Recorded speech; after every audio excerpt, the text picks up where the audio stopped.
प्यारे विद्यार्थियों, क्या हाल है? बढ़िया है। चलिए आज हम लोग गुरुत्वीय त्वरण का विशेष परिस्थितियों में इसका मान में जो अंतर होता है उसके विषय में पढ़ेंगे। अर्थात आज हम गुरुत्वीय त्वरण का मान देखते हैं और पृथ्वी के विभिन्न दशाओं में गुरुत्वीय त्वरण का जो मान में अंतर होता है उसका अध्ययन करेंगे। तो तैयार हो जाइए, आइए मेरे साथ गुरुत्वीय त्वरण के विषय में और आगे जानते हैं। इसके पहले वीडियो में भी हम लोग गुरुत्वीय त्वरण के विषय में पढ़ चुके हैं। इसकी वीडियो में हम लोग थोड़ा इसका और डिटेल से अध्ययन करेंगे। गुरुत्वीय त्वरण मतलब बड़ा जी या छोटा जी? अरे छोटा जी, बड़ा जी नहीं, छोटा जी। तो छोटा जी जो गुरुत्वीय त्वरण के नाम से जाना जाता है, इसका फार्मूला पहले आप ध्यान रखें। G बराबर बड़ा जी बड़ा M बट्टा आर स्क्वायर होता है। ये महत्वपूर्ण फार्मूला है और इस फार्मूले के साथ आप इसको जानिए। यहाँ पर M जो है ये किसका द्रव्यमान? ये पृथ्वी का द्रव्यमान, ये पृथ्वी का द्रव्यमान। और ये किसका यार क्या है? ये पृथ्वी की त्रिज्या। और यहाँ G क्या है? सार्वत्रिक स्थिरांक, सार्वत्रिक गुरुत्वाकर्षण स्थिरांक, जिसका मान फिक्स होता है और ये होता है 6.67 × 10⁻⁻11 न्यूटन मीटर स्क्वायर प्रति केजी स्क्वायर। ये फार्मूला को हम पहले भी बताए हैं कि पीछे वीडियो में। यहाँ पर आपको इस रिवीजन के लिए कर रहे हैं। तो ये फार्मूला काफी इंपॉर्टेंट है। G बराबर Gm बट्टा आर स्क्वायर। यहाँ पर द्रव्यमान तो होता है 6 × 10⁻24 माइनस हो गई 10⁻24 किलोग्राम। ये है पृथ्वी का द्रव्यमान। और पृथ्वी की त्रिज्या जो है ये माना जाता है 6400 किलोमीटर। ये याद रखना है, 6400 किलोमीटर। अब हम इसके आधार पर हम जी के विषय में समझेंगे। चलिए इस पर समझिए। जी जो है इस फॉर्मूले में किसका द्रव्यमान मतलब रखता है? केवल पृथ्वी के द्रव्यमान, केवल धरती की त्रिज्या। कहीं पिंड का द्रव्यमान कहीं लिखा गया है? कहीं नहीं लिखा गया है। इसलिए ये पृथ्वी के द्रव्यमान और पृथ्वी के त्रिज्या पर निर्भर करेगा, वस्तु के द्रव्यमान पर निर्भर नहीं करेगा। यानी आप हाथी का बात करें तो उसका भी जी वही रहेगा। एक छोटी सी पेन की बात करें तो उसका भी जी वही रहेगा। दोनों को अगर गिराएं तो एक ही समय में पहुंचेगा। तो हम लोग आज इसका पहले वैल्यू हो गया। इसके बाद हम दूसरा पॉइंट पर चलता है, जो मेन पॉइंट है। आज हम देखेंगे कि कहाँ पर किस स्थिति में जी का वैल्यू घटेगा, बढ़ेगा या परिवर्तित रहेगा, इस पर चर्चा करेंगे। तो हम लोग आते हैं जी का मान में परिवर्तन कैसे होगा, है ना? मान में परिवर्तन कब कब कहाँ होता है?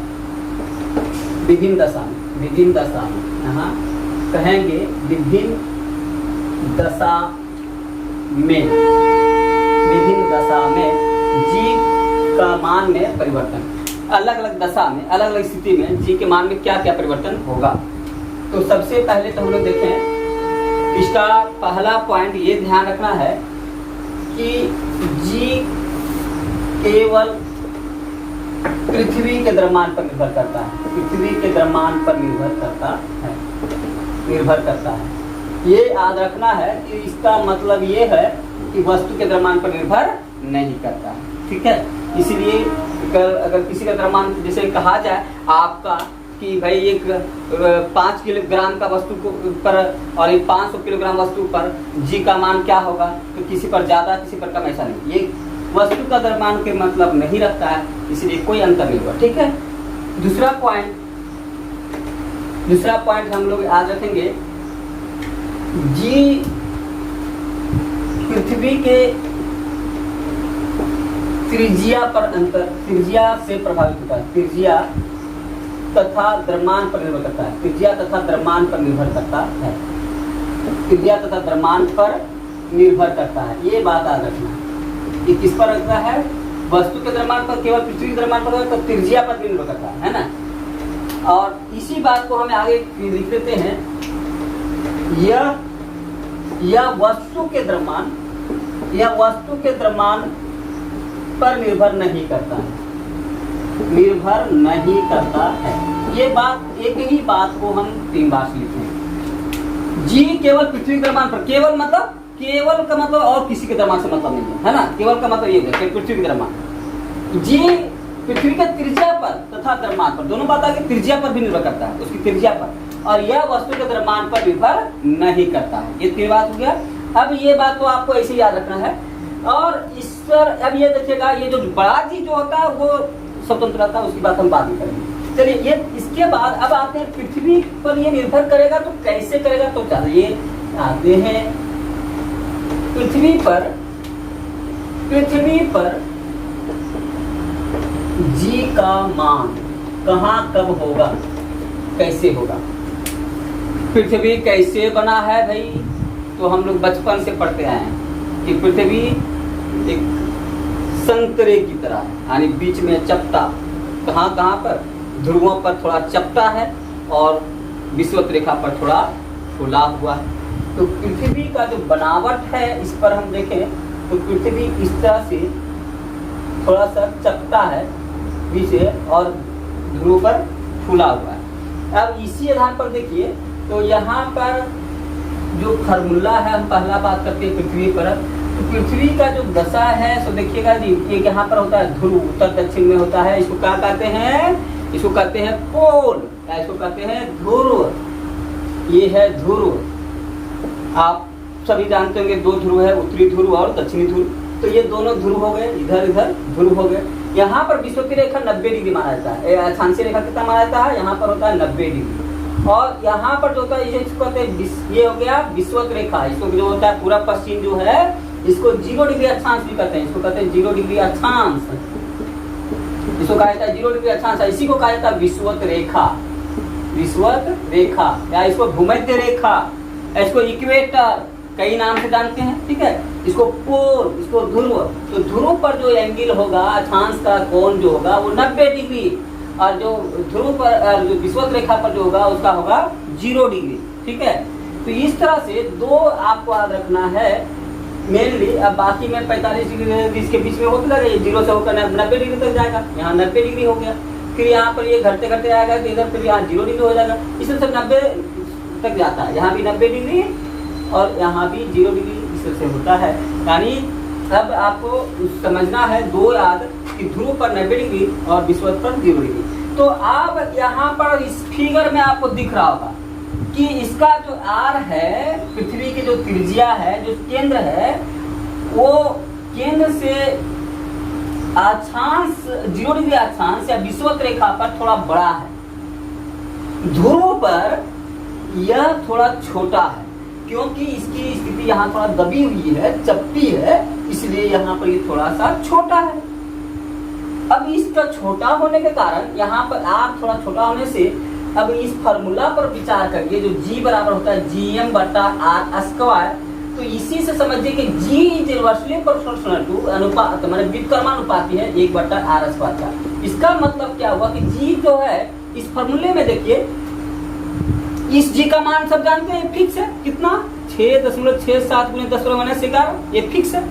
ये M फिक्स है, पृथ्वी का द्रव्यमान 10 × 6 × 10⁻24 ग्राम। तो ये दोनों का कोई अंतर नहीं पड़ता, ये हमेशा फिक्स रहता है, इसका कोई मतलब नहीं, ये फिक्स है, घटता बढ़ता कभी नहीं है। घटता बढ़ता माने इस पर आर है, क्या है कि कहीं चपटा है पृथ्वी और कहीं फूला हुआ है। तो जहाँ चपटा है वहाँ आर छोटा है, और जहाँ फूला हुआ वहाँ आर बड़ा है।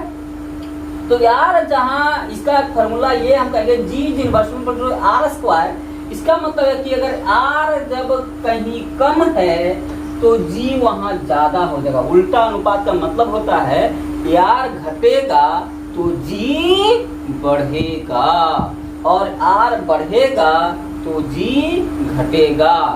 और किस रूप में, तो स्क्वायर में। देखिए R² है, माने वर्ग में, दुगुन, मतलब 2 दूना 4, 3 तिया 9, 4 चौका 16, ऐसे करके बढ़ेगा, स्क्वायर में बढ़ेगा या घटेगा, जो भी होगा तो स्क्वायर में। तो यहाँ पर यही बात हम कहें कि चलिए अगर हम पूछे कि ध्रुव पर G का मान क्या होगा, तो समझिए यहाँ पर यार क्या है, कम है कि ज्यादा है, कम है। तो ये पहला पॉइंट आपको याद रखना है। चलिए ये समझाने का मतलब ये था फर्स्ट पॉइंट। जी का मान ध्रुव पर अधिकतम होता है, ध्रुव पर अधिकतम, अधिकतम पहला पॉइंट। क्यों अधिकतम? क्योंकि जी जो है inversely equal to r square होता है, तो यार यहाँ कम इसलिए जी वहां अधिक, ठीक, यार कम इसलिए जी अधिक। दूसरा पॉइंट पर आते हैं, विषुवत रेखा पर क्या होगा? तो यार यहाँ बहुत ज्यादा है इसलिए आर बड़ा है, इसलिए ये कम हो जाएगा, उल्टा होता है, यार बढ़ने से जी घटता है। तो दूसरा पॉइंट, जी का मान विषुवत रेखा पर क्या होगा? विषुवत रेखा पर जीरो नहीं होगा, न्यूनतम होगा, कम होगा। क्या होगा? न्यूनतम होगा, न्यूनतम होगा, ठीक है। और एक चीज और नाटू रखिएगा, तीसरा पॉइंट, ये तो 0 डिग्री बता दिए, 90 डिग्री बता दिए, कभी कभी आ सकता है 45 डिग्री अक्षांश पर, 45 डिग्री अक्षांश पर जी का मान 9.8 मीटर पर सेकेंड स्क्वायर होता है। इसी को हम लोग नोट करते हैं, यही जो हम लोग प्रयोग में लेते हैं, यही जो हम लोग गुना भागा में लेते हैं, यही है 45 डिग्री अक्षांश पर, मतलब बीच वाला यहाँ पर 45 डिग्री होगा, बीच में 90 और 0 के बीच में, तो वहाँ वाला जो वैल्यू है हर जगह लगभग बहुत ज्यादातर इस जगह पर, तो 45 डिग्री अक्षांश वाला ही हम लोग उपयोग लेते हैं। और समुद्री तल पर भी यही माना जाता है, समुद्री तल 45 डिग्री अक्षांश एवं समुद्री तल, इसीलिए एवं यहाँ पर डाल सकते हैं समुद्री तल। समुद्री तल पर भी पूछेगा तब पर भी जवाब होगा 9.8 मीटर पर सेकेंड, और 45 डिग्री अक्षांश पर पूछेगा तब पर भी जवाब होगा 9.8 मीटर पर सेकेंड। जी कहेगा अधिकतम कहाँ? तो ध्रुव पर। न्यूनतम कहाँ? तो विषुवत रेखा पर। और 45 डिग्री अक्षांश पर कितना होगा? तो 9.8। 3 प्रश्न हम लोग इसकी स्थिति पर देख लिए। अगला पॉइंट हम लोग इसका स्थिति को छोड़ करके आगे देखा जाए, जी का मान ऊपर और नीचे जाने पर क्या होगा? धरती के ऊपर जाए और नीचे जाए तो क्या होगा? तो पहला है, तो अगर मान के अगला पॉइंट है कि धरती से ऊपर जाने पर आसमान में जाए, ऊपर जाने पर जी का मान क्या हुआ? बढ़ता है कि घटता है? तो अभी हम कहते यार जितना बढ़ते जाएगा, दूरी जितना बढ़ते जाएगा उतना घटते जाएगा, तो जी का मान घटता है, जी का मान घटता है, घटता है, ठीक है, ये याद रखना। वो धरती से ऊपर जाने पर जी का मान घटता है। ये कैसे, किस रूप में घटेगा? तो इसका वैल्यू हमको निकालने के लिए करते हैं जी बराबर GM बटा आर स्क्वायर होता है, ये फॉर्मूला है इसका। लेकिन यहाँ पर चूंकि ऊंचाई पर हम जाएंगे इसलिए यहाँ पर जी डैश करेंगे, अगर जी डैश कर दें मतलब जो परिवर्तन होगा तो ये फॉर्मूला होगा जी डैश बराबर GM बटा आर प्लस एच का होल स्क्वायर। यहाँ जी और एम में कोई अंतर नहीं होगा, जी तो फिक्स है 6.67 गुना 10⁻⁴, एम फिक्स है 6 गुना 10⁻24, और ये अंतर केवल आएगा आर जो है सो पृथ्वी की त्रिज्या है, इसमें भी फिक्स है 6400 किलोमीटर मानते हैं। एच जो है यही एच आपका कम होगा चाहे ज्यादा होगा, आप 200 किलोमीटर ऊपर जाते तो 200 जोड़ेंगे, एच मतलब ऊंचाई, एच मतलब ऊंचाई, जितना आप जाएंगे ऊंचाई इसको जोड़ दीजिएगा, ठीक है, आपको इस फॉर्मूले पर काम हो जाएगा, है ना। चलिए ठीक है, इसको इस पर घटता है, जी का मान कहाँ? ऊपर जाने पर घटता है, किस फॉर्मूले पर घटता है? इस फॉर्मूले पर घटता है। एक चलिए साथ ही में आपको आपके दिमाग में एक चीज क्लियर कर दे, जैसे देखिए एक प्रश्न छोटा ले लेते हैं, यहीं पर उदाहरण आपको क्लियर हो जाएगा। लिखिए एग्जाम्पल, जैसे अगर हम 6400 किलोमीटर ऊपर भेजें और किसी को, तो अगर यहाँ कहें कि 6400 किलोमीटर पृथ्वी तल से ऊपर जाने पर जी का मान क्या होगा? जी का मान क्या होगा? चलिए ये क्वेश्चन है, मान लिया आप 6400 किलोमीटर चले जाते हैं ऊपर, तो क्या हो जाएगा?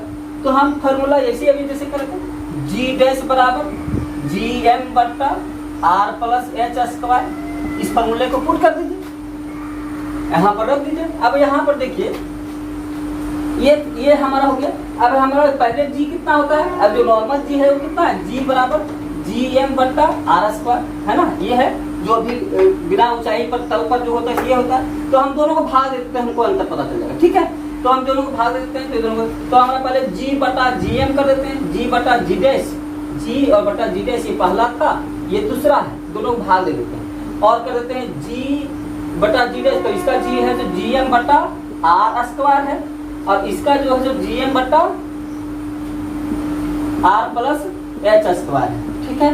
अब इसका देखिए ये जी एम और जी एम बराबर एक खत्म हो गया है ना, तो हमारा बचा क्या, तो अब देखिएगा बचेगा क्या, जी बटा जी डैश बराबर एक बच गया, इसलिए क्या होगा एक बटा आर स्क्वायर, तो एक बटा आर स्क्वायर हम कर देते हैं गुण्य ये आर प्लस एच स्क्वायर ऊपर चला जाएगा, r plus h square, sorry ये हॉल में है, आर प्लस एच स्क्वायर ऊपर चला गया बटा एक हो गया। चलिए आने हमारा क्या हो गया, अब इसको देखिए हमारा जी कितना है, अब इसको देखिए जी बटा जी डैश बराबर यहाँ r plus h plus r का होल स्क्वायर है ना, ये इसका ये हो जाएगा।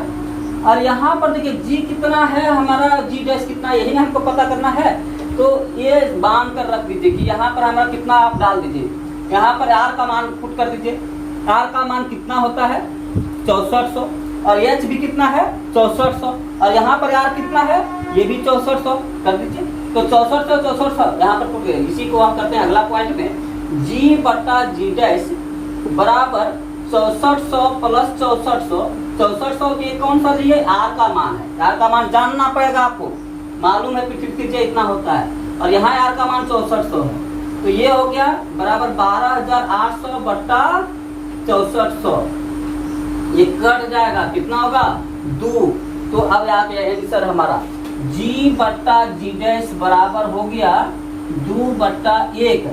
अब इसमें जी डैश, अब जी डैश बराबर आप निकालिए, अच्छा एक मिनट, इसका स्क्वायर करना था भूल गए, जैसे यहाँ आर प्लस एच स्क्वायर है तो इसका हमको क्या करना था 6400 इतना का स्क्वायर है ना, चलिए 12800 का 12800 का करें तो स्क्वायर में आ जाएगा, तो ये क्या हो जाएगा 1 बटा 2 का स्क्वायर हो जाएगा, ये स्क्वायर में करना था, ठीक है। तो ये मेरा होगा जी बटा जी डैश बराबर 4 बटा 1, इसलिए जी डैश बराबर हो जाएगा, जी डैश बराबर हो जाएगा क्या कहते हैं जी डैश बराबर होगा जी बटा 4, जी डैश इधर लगे ये 4 नीचे आ जाएगा, इसलिए जी डैश हो जाएगा जी बटा 4, आंसर हो जाएगा ये, मतलब जितना है आंसर ये हुआ।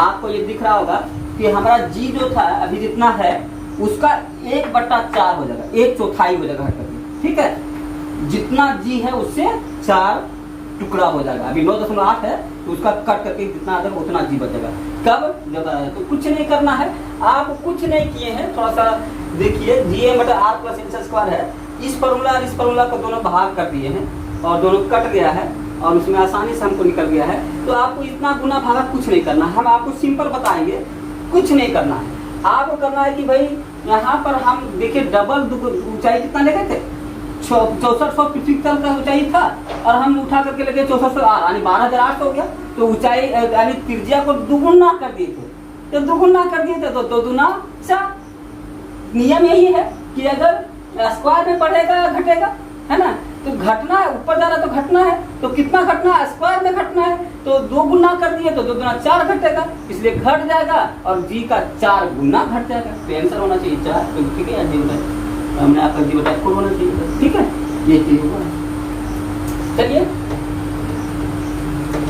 एक इसका उदाहरण समझिए, अब हम दूसरे बात पर आते हैं।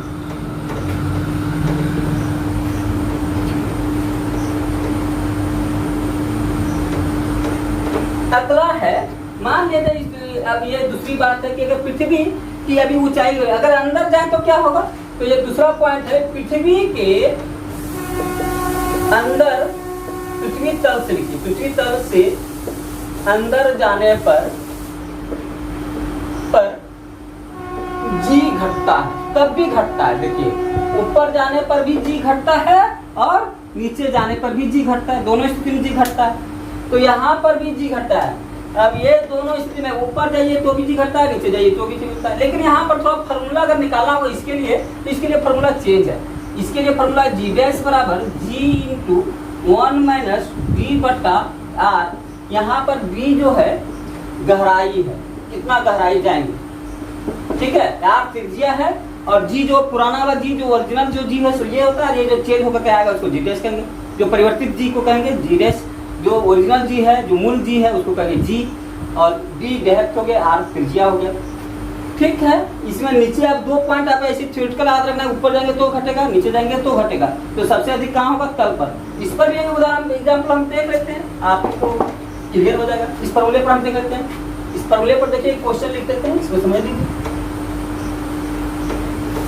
मान लीजिए हम क्वेश्चन करें कि 3200 किलोमीटर, क्वेश्चन है 3200 किलोमीटर तल से अंदर जाने पर, तल से अंदर जाने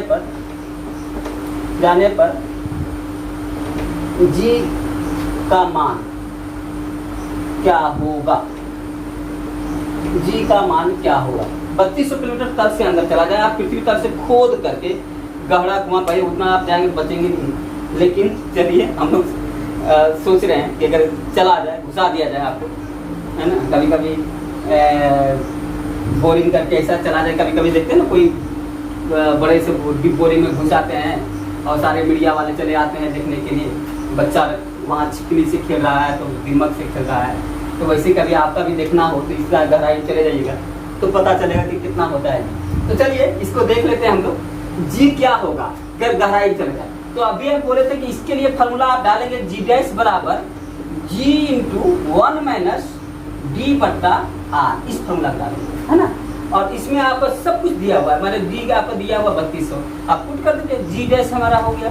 अब जी इधर ले आइए, इस जी को उठा के इधर ले आए, बराबर बच गया क्या, केवल 1 माइनस डी, डी मैंने कितना 3200, और आर का वैल्यू पुट कर दीजिए, यहाँ इसका 3200 देते, यहाँ 6400 हो गया, ठीक है, यहाँ 6400 हो गया।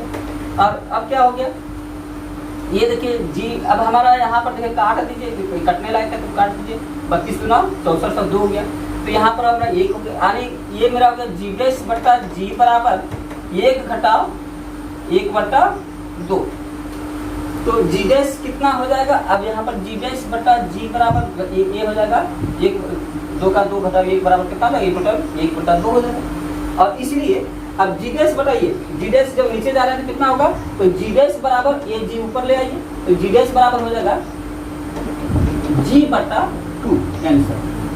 मतलब ये हुआ कि जो ओरिजिनल जी है ये ओरिजिनल जी का आधा हो जाएगा, है ना, यानी आधा गुना, कितना हो जाएगा, आधा गुना हो जाएगा। तो देखिए नीचे भी जा रहे हैं तो घटता है, ऊपर भी जा रहे हैं तो घटता है। ये इस तरह से क्वेश्चन आपको पूछ रहे, अगर ये सिंपल प्रश्न पूछेंगे कहाँ पर आधा हो जाएगा, तो ऊपर भी आप यहाँ सीधे जी बटा 2 करके निकाल सकते हैं। तो ऐसे ही सेम प्रश्न है, किसी तरह से उलट पुलट करके आपको दिया जा सकता है, ठीक है।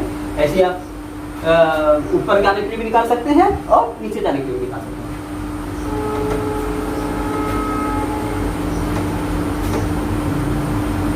अगला हम लोग आते हैं, मान लीजिए तो हम लोग देखे अंदर गए, अब इससे आप समझ गए होंगे कि जी का मान सबसे अधिक कहाँ होता है पृथ्वी पर, तो तल पर होता है, यानी जहाँ हम खड़े हैं, हम लोग सतह पर खड़े हैं वहीं पर सबसे अधिक है। तो ये तीसरा पॉइंट याद रखिएगा कि पृथ्वी तल पर जी का मान, तल पर जी का मान सर्वाधिक होता है, सर्वाधिक होता है। माने इसके ऊपर नीचे जाएंगे तो घटेगा, सर्वाधिक होता है, ऊपर नीचे जाएंगे तो घटेगा, केवल तल पर ही सबसे ज्यादा है। ये अंदर जाओ तो घटे, ऊपर जाएगा तो भी घटेगा, है ना। तो हम लोग जहाँ पर है वहीं सबसे ज्यादा है, ठीक है। अब इसका मतलब ये है कि और याद रखिएगा कि घटते घटते जाते हैं तो इसका केंद्र पर जीरो जाता है, तो पृथ्वी के केंद्र पर जी का मान 0 है, जी का मान 0, लड्डू, यानी इसको हम 0 लिखते हैं, 0 है, वहां पर भी 0 है, ठीक है। नीचे भी 0 है, अंतरिक्ष में जाए तो 0 होता ही है, जितना ऊपर जाएंगे तो अंतरिक्ष चला जाता है उसको भी 0 करते हैं, लेकिन पृथ्वी की गहराई पर भी 0 है। कभी कभी पूछता है कि किस गहराई पर जाएंगे, आपको सिंपल रीजनिंग क्वेश्चन पूछता है, बताइए। जैसे कहें कि पृथ्वी के कितने अंदर जाने पर गुरुत्वीय त्वरण 0 हो जाएगा, तो भाई आप यहाँ कैलकुलेशन कलम कॉपी लेके बैठना नहीं है, भाई हम केंद्र पर जाएंगे तो शून्य हो जाएगा। अब केंद्र कितना है, 6400 किलोमीटर अंदर है, तो ये आंसर सीधा 6400 को लोग बनाना शुरू किया, 1 - 1 d बट्टा सब कुछ नहीं। अरे शून्य के लिए क्या करना है, हमको जी पर जाना है, केंद्र पर जाना है, जी के लिए केंद्र पर जाना है, तो केंद्र पर शून्य सीधे आंसर केंद्र। तो कहाँ से सतह से केंद्र जाने के लिए कितना गहराई, 6400 किलोमीटर, आंसर 6400 किलोमीटर। ठीक है, तो बनाने की जरूरत नहीं हुआ, सीधा आंसर देना है। ठीक है, चलिए अगला है घूर्णन से हम लोग देखते हैं। घूर्णन, चलिए आप लोग घूर्णन पर बात करते हैं। पृथ्वी जो घूमती है, पृथ्वी हमेशा एक लट्टू की तरह घूमती है, इसको घूर्णन करते हैं। तो घूर्णन के में जो वेग होता है उसको कोणीय वेग कहते हैं। कोणीय वेग का फॉर्मूला ऐसे ओमेगा से सूचित करते हैं, इसको कहते हैं कोणीय वेग, इसको कहते हैं कोणीय वेग। तो घूर्णन पर हम लोग चर्चा करेंगे थोड़ा। तो यहाँ पर लिखिए, चलिए जानिए, घूर्णन गति के कारण, गति के कारण जी के मान में ध्रुव पर कोई अंतर नहीं होता है, ध्रुव पर कोई प्रभाव नहीं पड़ता है, कोई प्रभाव नहीं पड़ता। ये एक सिंपल बात, प्रभाव नहीं पड़ता है। ये चीज इसको रट्टा मार लीजिएगा कि हम जो भी बताएंगे इसे केवल ध्रुव छोड़ करके। घूर्णन गति से प्रभावित होता है जी का मान, लेकिन ध्रुव पर कोई प्रभाव नहीं पड़ता। जानते हैं ध्रुव तपस्या क्या था, पता है ना, कहाँ, वही ध्रुव जो ध्रुव तारा के रूप में फेमस था। तो यहाँ भी ध्रुव नाम रख दिया मैंने, ध्रुव मतलब फिक्स, ध्रुव मतलब फिक्स। तो ध्रुव पर आप जैसे पृथ्वी है तो ध्रुव पर मतलब यहाँ फिक्स कर दिया, यहाँ पर जी कुछ नहीं होता है। जो है घूर्णन से इसका जी यहाँ पर कुछ नहीं होगा, जो है सो रहेगा। बाकी जगह परिवर्तन होगा, यहाँ पर परिवर्तन होगा, यहाँ पर परिवर्तन होगा, यहाँ पर होगा, यहाँ पर होगा, केवल 2 जगह पर नहीं होगा। ठीक है, जहाँ 90 डिग्री रहेगा वहाँ पर नहीं होगा। तो चलिए हम लोग इसको कैसे होता है उसका कारण है, पर्यावरण आते हैं। पहले हम एक और थ्योरी लेते हैं, बाकी जगह होता है। अब इसके लिए एक फार्मूला है, उस पर हम चर्चा करते हैं। फार्मूला ये है कि लिखेंगे घूर्णन गति के कारण, घूर्णन गति के कारण जी, घूर्णन गति के कारण जी के मान निम्न व्यंजक से प्रभावित होता है। निम्न व्यंजक से, ये देखिए ये व्यंजक है, इससे प्रभावित होता है। कैसे, ये फार्मूला से इससे हम खाली बता रहे हैं कौन व्यंजक है। ये देखिए जी डैश बराबर होता है G - R omega square cos square theta. एक फार्मूला है।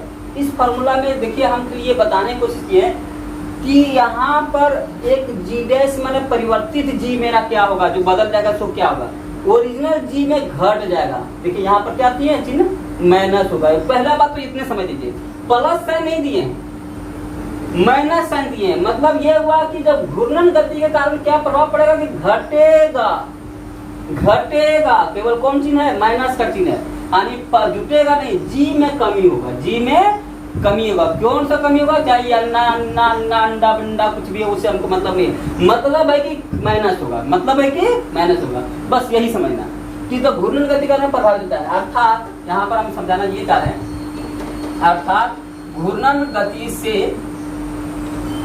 से जी घटता है, जी घटता है, बस इतना ही, जी घटता है। घूर्णन गति से क्या होगा, जी घटता है। केवल एक जगह छोड़ देना है, कहाँ छोड़ देना है, ध्रुव पर छोड़ देना, ध्रुव पर कुछ नहीं होता है। अब सर काहे बार फॉर्मूला उसके लिए काम नहीं करेगा, आप फॉर्मूला भी लिख रहे हैं, कह रहे हैं ध्रुव पर छोड़ दीजिएगा।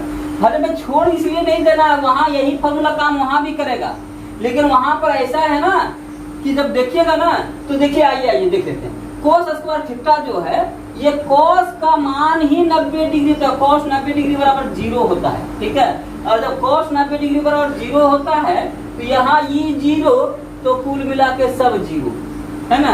अब ये कोस स्क्वायर यहाँ 90 रखेगा ना थीटा, क्यों, थीटा जो ध्रुव पर थीटा का मान अभी शुरू में बताए थे 90 डिग्री होता है, और 90 डिग्री का मान यहाँ पर इसको रखेंगे जैसे 90, वैसे सब 0, और सब 0 तो घटाएंगे क्या, लड्डू। अब गणेश जी का लड्डू घटेगा तो कुछ नहीं में बचेगा, इसीलिए कुल मिलाकर के जी में कुछ नहीं घटा, इसलिए जी वैसे ही रह जाएगा, डी डैश बराबर जी हो जाएगा। ठीक है, कहाँ के लिए, ध्रुव के लिए। और बाकी जगह थीटा का मान कुछ ना कुछ देंगे आप, चाहे cos स्क्वायर थीटा, तो 90 डिग्री छोड़ करके बाकी का मान कुछ ना कुछ होगा, चाहे वो √3/2 हो, चाहे 1/2 हो, चाहे 1 हो, कुछ भी हो तो कुछ मान होगा। तो माइनस जब ई का कुछ मान रहेगा तो सबका गुना भागा तो कुछ मान आएगा, फिर जी में घट जाएगा वो चीज। इसलिए बाकी जगह सब जगह घटेगा, घूर्णन गति से जी घटता है, जी घटता है, जी घटता है। केवल कहाँ नहीं जी घटता है, तो ध्रुव पर। तो क्या वहां बढ़ता है क्या? वहां बढ़ता भी नहीं है, वहां घटता भी नहीं है, बढ़ता भी नहीं है। ध्रुव पर कुछ नहीं होता है, जो है वही रहता है। ठीक है, केवल और केवल ध्रुव पर ये बात है कि ना घटेगा ना बढ़ेगा घूर्णन गति कारण, बाकी जगह घटेगा बढ़ेगा, घटेगा बढ़ेगा, सब जगह होगा। ठीक है, अब देखिए विषुवत रेखा पर, अब देखिए विषुवत रेखा पर जी का मान, विषुवत रेखा पर जी का मान, रेखा पर जी का मान क्या होगा, क्या होगा घूर्णन गति के कारण, घूर्णन गति के कारण। तो इस पर गति के कारण, तो इस पर देखिए ये यहाँ पर अभी हम फॉर्मूला जो देख रहे हैं, जी डैश बराबर G minus R omega square cos square theta. तो यहाँ पर 0 डिग्री हो जाता है, cos square theta, cos 0 degree हो जाता है, क्योंकि विषुवत रेखा में अक्षांश कोण 0 डिग्री है, इसलिए cos 0 डिग्री का वैल्यू रखेंगे और हो जाएगा 1। और जब इसका मान 1 रखेंगे तो ये अधिकतम वैल्यू है, ये अधिकतम वैल्यू है, यानी जो cos का मान होता है वो सबसे कम मान 0 और सबसे अधिक मान 1। तो यहाँ मान सबसे अधिक, तो ये घटने वाला सबसे अधिक, तो सबसे अधिक जी में कम हो जाएगा, इसलिए सबसे कम हो जाएगा विषुवत रेखा पर, यानी सबसे अधिक प्रभाव विषुवत रेखा पर पड़ता है और बिल्कुल नहीं प्रभाव ध्रुव पर पड़ता है। तो इसलिए रेखा पर क्या हम लिखे, विषुवत रेखा पर जी का मान क्या हुआ घूर्णन गति कारण। तो यहाँ पर आपको ये ध्यान देना है कि घूर्णन गति से, घूर्णन गति से के कारण घूर्णन गति के कारण सबसे अधिक प्रभाव, सबसे अधिक जी के मान में कमी, जी के मान में कमी विषुवत रेखा पर होता है, कमी विषुवत रेखा पर होता है, रेखा पर होता है। अब ये चीज और कि अब विषुवत रेखा पर सबसे कम मान जो होगा विषुवत रेखा पर, सबसे ज्यादा घटेगा विषुवत रेखा पर और बिल्कुल नहीं घटेगा ध्रुव पर, और बीच में थोड़ा मोड़ा घटेगा, लेकिन सबसे अधिक कमी होगा विषुवत रेखा पर। अब इसी में एक और रखना है कि अगर 17 गुना बढ़ा दिया जाए, 17 गुना घूर्णन तेज हो जाए, घूर्णन तेज हो जाए तो विषुवत रेखा पर जी 0 हो जाता है, तो विषुवत रेखा पर जी 0 हो जाता है और विषुवत रेखा पर जी 0 का मतलब वहां गुरुत्वाकर्षण बल खत्म, यानी वहां पर कोई आकर्षण नहीं रहेगा और बिल्कुल लोग फ्री हो जाएंगे, यानी सब हो सकता है कि वहां फुर्र हो जाए, लोग स्वतंत्र हो जाएं, गिर जाए, पृथ्वी के गुरुत्वाकर्षण बल से पलायन कर जाए, ऐसी स्थिति आ जाएगी अगर 17 गुना बढ़ा दिया। ऐसा होना नहीं है, लेकिन फिर भी अगर पूछा जाए आपसे कि 17 गुना हो जाए तो क्या होगा, तो विषुवत रेखा ठीक कर प्रश्न अगर पूछ जाए कि ध्रुव पर क्या होगा, तो ध्रुव पर कुछ नहीं होगा, जैसे है उन लोग अपना वैसे ही मजा करते रहेगा, सबसे सजा विषुवत रेखा वाले पर। ठीक है, और बाकी में थोड़ा मोड़ा कुछ कमी हो जाएगा। तो इस प्रकार से हम लोग देखें कि सबसे अधिक प्रभाव पड़ता है विषुवत रेखा पर और बिल्कुल प्रभाव नहीं पड़ता है कहाँ पर, ध्रुव पर। अब इसी तरह से आपको सिंपल बात कि घूर्णन गति बढ़ने से, घूर्णन गति तेज होने से जी का मान घटता है, जी का मान घटता है, यानी ओमेगा तेज हो जाए, कोणीय वेग का मान तेज हो जाएगा तो जी का मान और घटेगा, और मंद होने से ये धीरे धीरे हो जाए तो जितना ये मान कम होगा उतना वैल्यू कम होगा, इसीलिए जितना मंद हो जाएगा, कहीं कोई घूर्णन गति अभी जितना है उससे कम कर दिया जाएगा, अभी जितना स्पीड से घूम रहा है उससे कम कर दिया जाए, तो क्या होगा, घूर्णन गति घटने से क्या होगा, जी का मान, तो जी का मान बढ़ जाएगा, क्योंकि ये कम हो जाएगा तो घटने का मान कम होगा, तो ये जी थोड़ा कम होगा तो जितना है उससे बढ़ जाएगा, तो जी का मान में वृद्धि हो जाएगा। इसलिए ये समझना है कि घूर्णन वेग घटने से या घूर्णन की गति घटने से या घूर्णन का वेग मंद पड़ने से, इस तरह से जो भी पूछे, तो घूर्णन का गति कम होने से जी का मान बढ़ेगा। लेकिन एक बात याद रखना है कि ध्रुव पर नहीं कुछ होगा, ध्रुव पर जैसे है वैसे रहेगा, ध्रुव पर प्रभाव नहीं पड़ेगा, क्योंकि वहाँ जीरो हो चुका रहता है, इसलिए इसका कोई प्रभाव नहीं पड़ता है। इसलिए ध्रुव की बात हमेशा कैंसिल कर देना, ध्रुव पर कैंसिल। ध्रुव की बात कहेगा तो जैसे कि तैसे अप्रभावित रहेगा, ध्रुव की बात कहेगा तो अप्रभावित रहेगा। लेकिन बाकी कहीं भी विश्वत पूछे, 45 डिग्री पूछे, 23 डिग्री अक्षांश पूछे, 15 डिग्री अक्षांश पूछे, 20 डिग्री अक्षांश पूछे, तो आपको बोलना है कि मंद पड़ने से, घूर्णन गति मंद पड़ने से जी बढ़ेगा। अब कभी क्वेश्चन है कि अगर घूर्णन गति रुक जाए, पृथ्वी घूमना बंद कर दे, तो क्या होगा? तो घूमना भी बंद कर देगा, तो ये मतलब अब इसका मतलब ये क्या कि ये ओमेगा जीरो हो जाए, ओमेगा जीरो हो गया घूर्णन गति, तो ये सब जीरो हो जाएगा, तो जी अब घटने का मान जीरो, इसलिए जी पूरा हो जाएगा, इसलिए वहाँ भी बढ़ जाएगा। तो अगर आपको दो बात याद रखना है कि घूर्णन गति घटने से जी बढ़ेगा, घूर्णन गति रुक जाने से यानी घूर्णन बंद कर देने से जी बढ़ेगा, लेकिन सभी केस में ध्रुव पर अप्रभावित रहेगा, ध्रुव पर अप्रभावित रहेगा। और बाकी हर अक्षांश पर केवल ध्रुव को छोड़ करके बाकी सभी जगह घूर्णन की गति घटने से जी बढ़ता है, लेकिन घूर्णन की गति बढ़ने से जी घटता है। गति बढ़ेगा जी घटेगा, गति घटेगा जी बढ़ेगा। ठीक है, ये हम लोग गुरुत्वीय त्वरण के विभिन्न परिस्थितियों में कहाँ कहाँ किस तरह से प्रभाव पड़ता है ये हम लोग देख लिए। इससे बार बार प्रश्न पूछता है, घुमा घुमा करके प्रश्न पूछता है। इसको बढ़िया से रिपीट करके ये वीडियो को देखिएगा, पूरा वीडियो 2 बार देख लीजिएगा, 3 बार देख लीजिएगा, सारा प्रश्न क्लियर हो जाएगा।